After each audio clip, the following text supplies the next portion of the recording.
Let's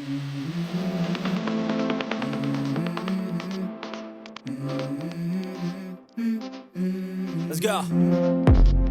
I wake up to a little bit of drool on my pillow, feel like it's gonna be a bad day.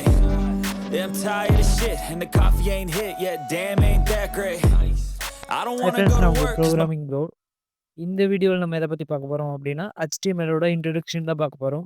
இந்த HTML பார்த்தீங்க அப்படின்னா இது வந்து ஒரு web based language. ஒரு வெப்சைட்டோட ஒரு வெப்சைட்டோட பேசிக் லாங்குவேஜே வந்து பார்த்தீங்கன்னா இந்த HTML தான். இது வந்து பார்த்தீங்கன்னா டிஃப்ரெண்ட் டிஃப்ரெண்ட் டிஃப்ரெண்ட் டிஃப்ரெண்ட்டான பவர்ஃபுல்லான டிஃப்ரெண்ட் டிஃப்ரெண்ட்டான பவர்ஃபுல்லான வெப் அப்ளிகேஷனு, வெப் பேஜ் எல்லாம் வந்து கிரியேட் பண்ணுறதுக்கு யூஸ் ஆகுது. இந்த இந்த HTML தான் வந்து பார்த்தீங்கன்னா, டிஜிட்டல் வே டிஜிட்டல் வேர்ல்டோட டிஜிட்டல் வேர்ல்டோட முதல் லாங்குவேஜ். டிஜிட்டல் வேர்ல்டு அப்படின்னு ஒண்ணு உருவாக்குனதே இந்த HTML தான். இதோட பேஸ் தான். இப்போ இதனால தான் வந்து நம்ம ஒவ்வொருத்தரும் இந்த மாரி டிஜிட்டல் வேர்ல்டோட தொடர்புல இருக்கோம். இந்த வெப்சைட்ல பேசிக்கிறது, இந்த மீட்டிங் அட்டெண்ட் பண்றது, இந்த மாரிலாம் நம்ம ஆன்லைன்ல பண்ற எல்லா ப்ராசஸ்க்கும் பேஸே வந்து பார்த்தீங்கன்னா, இந்த HTML தான். இத பேஸ் பண்ணி தான் எல்லா வெப் பேஸ்டு ஒர்க்கும் வந்து இருக்கு. இத வந்து என்ன சொல்லுவாங்கன்னா, HTMLன்னு சொல்லுவாங்க. அப்படி இல்லன்னா ஹைப்பர் டெக்ஸ்ட் மார்க்அப் லாங்குவேஜ்ன்னு சொல்லுவாங்க. இத முதல்ல கண்டுபிடிச்சவரு டிம் பெர்னர்ஸ்-லீ அப்படிங்கிறவரு. இது வந்து அவரு 1990ல வந்து உருவாக்குனாரு. இது வந்து என்ன பண்ணும்னா, ஹைப்பர் டெக்ஸ்ட் மூலம் எல்லாத்தையும் இணைச்சு வச்சிருக்கும். எந்த ஒரு டாக்குமெண்ட்டோ இல்ல எந்த ஒரு டாக்குமெண்ட் ஃபைலும் வந்து நம்ம இது இது வழியாவே பார்த்துக்கலாம். ஆரம்பத்தில வந்து இது ஆர்மி பர்ப்பஸ்க்காக தான் வந்து உருவாக்குனாங்க. தென் அதுக்கப்புறம் தான் வந்து பார்த்தீங்க அப்படின்னா, ஜெனரல் பர்ப்பஸா வந்து மாறுச்சு. இது வந்து ஸ்ட்ரக் வெப்சைட்டோட ஸ்ட்ரக்சரையும், அப்புறம் வெப்சைட்டோட ஸ்ட்ரக்சர் அதோட வெப்சைட்டோட ஸ்ட்ரக்சரோட சேர்த்து அந்த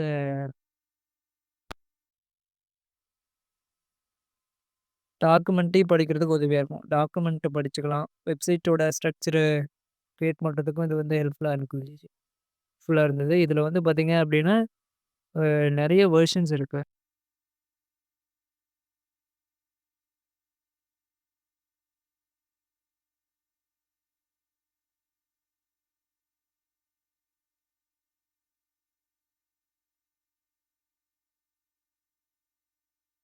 இதில வந்து பார்த்தீங்கன்னா, 1990கள் காலகட்டத்தில வந்து HTML 2.0 வந்து இருந்துச்சு. அது அதோட சேர்த்து HTML 4.0 வரைக்குமே இருந்தது. இந்த மாரி. HTML 4.0 அதாவது 4.0 வரைக்கும் இருந்துச்சு. அப்புறமா இத இத வந்து மாடிஃபை பண்ணி மறுபடியும் புதுசா கொண்டு வந்தாங்க. இதில வந்து ஒவ்வொரு மாடிஃபிகேஷன்லயும் இப்ப புது புது ஆப்ஷன்ஸ வந்து சேர்த்துக்கிட்டே இருந்தாங்க. ஒவ்வொரு ஆப்ஷன் ஒவ்வொரு மாடிஃபிகேஷன்லயும் புது புது ஆப்ஷன வந்து சேர்த்துட்டு இருந்தாங்க.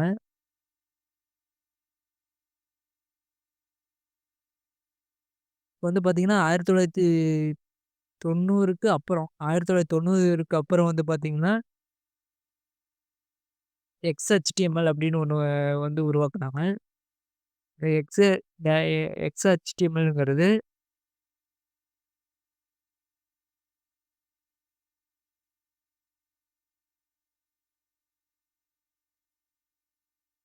இந்த XHTMLங்கிறது நம்ம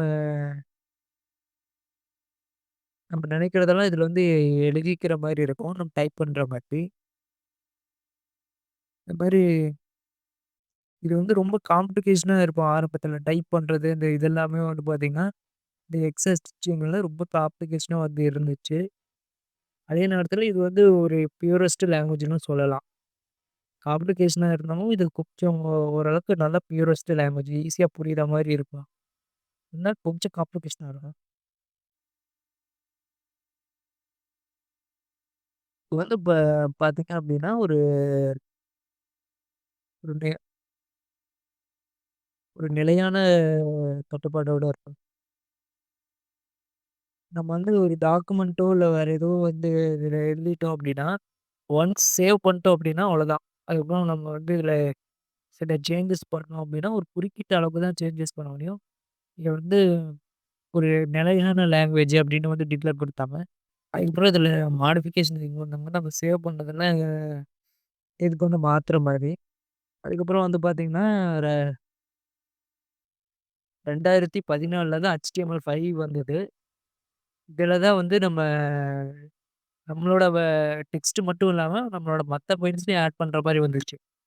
டாக்குமெண்ட், ஃபோட்டோஸ், வீடியோஸ் மாதிரியான மத்த ஃபைல்ஸையும் வந்து HTML ஃபைல்ல பெட்ச் பண்ணிக்கலாம்.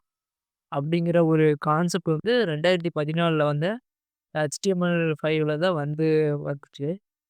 அதுவரைக்கும் நீங்க ஒரு வெப்சைட் அப்படின்னு பார்த்தீங்கன்னா, ஃபுல் அண்ட் ஃபுல் வந்து டெக்ஸ்ட் பேஸ் பண்ணியே இருக்கும். டெக்ஸ்ட் பேஸ் பண்ணியே இருக்கும் இந்த இதெல்லாம். டெக்ஸ்ட் இந்த மாரி கலரிங் தான் வந்து பேஸ் பண்ணியிருக்கும். அந்த புல்லட் லைனு இந்த மாரி தான் பேஸ் பண்ணியிருக்கும். 2014ல வந்த இந்த HTML5ல தான் இந்த கிளிப்ஸ் எல்லாம் ஆட் பண்ற ஆப்ஷன் கொண்டு வந்தாங்க. இதுக்கு அடுத்தபடியா இப்போ வந்து வேற எதுவும் வரல. HTML6 HTML6 வரும் அப்படின்னு பேச்சு அடிபடுது. அது வந்து என்னன்னு போக போக நம்ம வந்து பார்த்தா தான் தெரியும். HTML6 விடுறாங்களா என்னன்னு.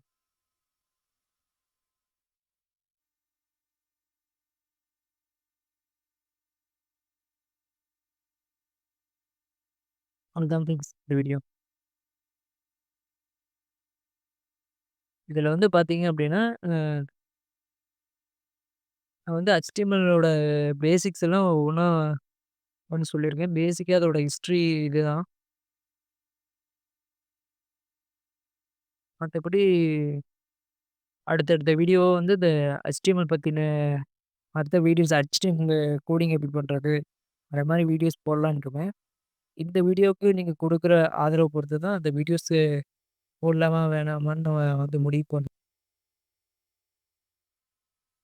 உங்களுக்கு இதே மாரி கன்டென்ட் வேணும் அப்படின்னா, நம்மளோட ப்ரோ தமிழ் புரோகிராமிங்க சப்ஸ்கிரைப் பண்ணுங்க ஃப்ரெண்ட்ஸ்.